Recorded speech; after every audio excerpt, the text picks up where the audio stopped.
the ancient arena of Thalassar filled with spectators from every clan.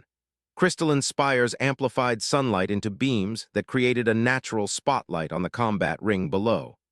Ambassador Darien watched nervously from the diplomatic section as Kira entered. 14 days of Thalassarian atmosphere had changed her physiology subtly. Her movements were stronger, her reflexes quicker. The adaptation serum Alara had provided worked better than either had anticipated. Across the arena, Vexus entered with his clan's traditional war cry, his massive frame adorned with battle scars and ceremonial armor. He carried a staff tipped with energy that crackled against the morning air. High Elder Zorith rose, silencing the crowd. This challenge questions the validity of the blood oath between Princess Alara and the human Kira Voss. Combat will proceed until submission or death. Alara sat with the royal family, her face a careful mask of neutrality, but her eyes never left Kira. "Begin," Zorith commanded. Vexus attacked immediately, his speed belying his size. The staff's energy edge narrowly missed Kira's face as she ducked under his swing. She'd studied Thalassarian combat forms, but experiencing their power firsthand was different. "Pathetic," Vexus growled as Kira retreated. "Your species lacks the strength to even provide entertainment." Kira circled, ignoring the jeers from Vexus's clan. She recalled Alara's guidance from their clandestine training sessions. Thalassarian warriors expect strength against strength. They aren't prepared for adaptation. Using the arena's reduced gravity rings to her advantage, Kira launched herself in a maneuver impossible on Earth, twisting midair to land a strike against Vexus's unprotected flank. The crowd gasped as first blood was drawn, iridescent blue against the sand. Vexus roared in furious response, abandoning technique for raw power. His next blow caught Kira square in the chest, sending her sprawling. Pain exploded through her ribs as the crowd cheered. "Your human falls, princess," Vexus called to Alara, "as all humans must before superior beings." Kira struggled to her feet, tasting blood. Through blurred vision, she saw Alara half-risen from her seat, concern breaking through her regal composure. Something shifted in Kira, a clarity born of pain and determination. She recalled the garden, the heartblooms illuminating with their shared emotion. This wasn't just about survival anymore. As Vexus charged for a finishing blow, Kira executed a technique she'd observed but never attempted, the sundering strike, a move requiring precise alignment of muscle and momentum. Her body remembered what her mind had only witnessed during Alara's demonstrations. Her strike connected perfectly, sending shockwaves through Vexus's weapon, shattering it. The crowd fell silent. Blood streaming down her face, Kira stood ready as Vexus drew a ceremonial dagger, his last resort. "Impossible," he hissed. "No human could master that technique." "I had an excellent teacher," Kira replied, glancing briefly toward Alara. Their final exchange was brutal and swift. Vexus's superior strength landed blows that would have killed a normal human, but Kira's adapted physiology held. When she finally disarmed him and held his own blade to his throat, the arena erupted in chaotic sound. Vexus, bleeding and defeated, spat, "Finish it, human, take your victory." Instead, Kira stepped back and dropped his weapon. "I didn't come to Thalassar for blood, I came for understanding."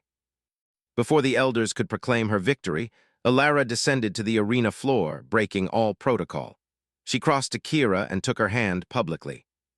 "The trial is complete," she announced, her voice carrying to all corners of the arena. "But my choice was made before it began." Gasps rippled through the crowd as Alara pressed her forehead to Kira's, the most intimate gesture in Thalassarian culture.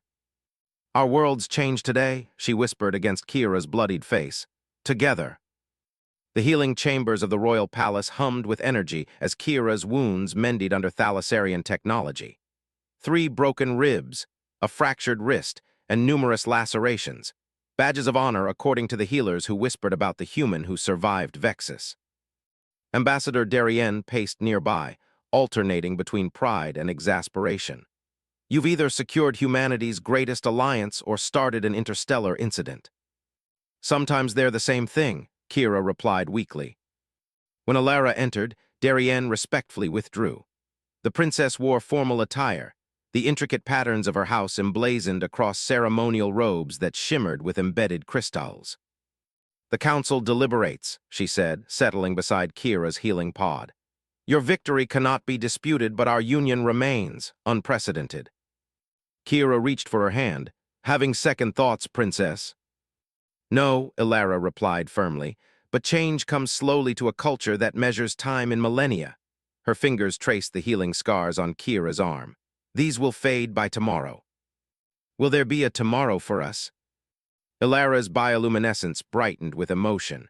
The blood oath cannot be broken, but its interpretation remains flexible.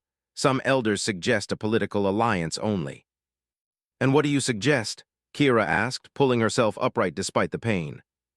Instead of answering, Ilara pressed something into Kira's palm, the ancestral blade, miniaturized as a pendant. My heart has made its choice, she said simply. The rest will follow. Their kiss deepened with newfound certainty, interrupted only by the arrival of High Elder Zorith. The ancient Thalassarian observed them without surprise. The council has reached consensus, he announced. The prophecy speaks truth. When stars join through blood, the path forward illuminates. 2 days later, representatives from Earth and all Thalassarian clans gathered in the sacred grove for a ceremony unprecedented in either world's history. Heartblooms carpeted the ground, responding to the emotional energy that filled the space. Kira, healed and dressed in a fusion of human and Thalassarian design, stood beside Ilara beneath the ancient crystal arch. Ambassador Darien represented Earth, his initial diplomatic caution replaced by genuine wonder at what Kira's impulsive rescue had wrought. Today we witness not just the union of two beings, Elder Zorith proclaimed, but the foundation of understanding between worlds. The blood oath transcends mere tradition, it reveals truth across stars. When Kira and Ilara placed their hands on the ancestral blade together, it transformed, its metal flowing into two interlinked symbols that sealed against their wrists. From bloodshed to blood bond, Ilara spoke the traditional words, then added her own. From stranger to beloved. From two worlds to one future, Kira responded, completing the new ritual they had created together. As they sealed their union with a kiss, the Heartblooms released luminescent spores that spiraled upward through the crystal canopy, visible even from orbit. A beacon announcing change had come to Thalassar. Later, as twin moons rose over the royal chambers, Ilara traced the constellations visible through their viewing dome. There, she whispered, pointing to distant stars. Earth, Sun, and their Thalassars, from this perspective they appear almost to touch. Kira pulled her close. Sometimes the universe needs a little help seeing what's possible. Ilara's luminescence synchronized with Kira's heartbeat, their bodies finding perfect resonance despite evolution on worlds apart. The blood oath was never about possession, Ilara murmured against Kira's skin. It was always about possibility. As night deepened around them, two representatives of vastly different worlds discovered that some languages needed no translation, and some bonds transcended the very stars themselves.